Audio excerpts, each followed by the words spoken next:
ଆଜି ସକାଳୁ ସକାଳୁ କ୍ଷୀର ଦୁହିଁବା ପାଇଁ ଗାଈ ପାଖକୁ ଗଲାବେଳକୁ ମୋର ପିଲାଦିନ କଥା ମନେ ପଡ଼ିଗଲା।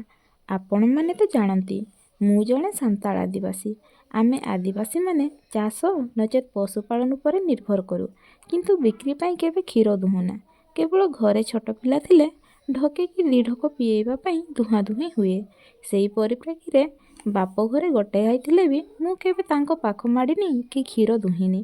ଥରେ ଗୋଟେ ବାଛୁରୀକୁ ଧରିବା ଚକ୍କରେ ଗାଈ ପାଖରୁ ନାତଟିଏ ପାଇଥିଲି ଯେ ଶାଶୁଘରକୁ ଆସିବା ପରେ ଯେତେବେଳେ ବି କ୍ଷୀର ଦୁହିଁବାକୁ ପଡ଼ୁଛି, ଗାଈ ଶାନ୍ତ ଥିଲେ ମଧ୍ୟ ତା ଗୋଡ଼ରେ ରସି ବାନ୍ଧି ନ ଟାଣିଲେ ମୁଁ କ୍ଷୀର ଟିକକୁ ଦୁହିଁବାକୁ ସାହସ କରୁନି।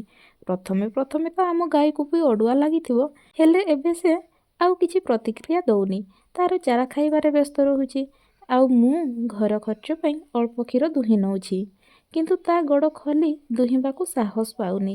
କଥାରେ ପରା ଅଛି, ଯାହା ପୁଅକୁ ସାପ କାମୁଡୁଛି ସେ ପାଳ ଦଉଡ଼ି ଦେଖିଲେ ବି ଡରେ।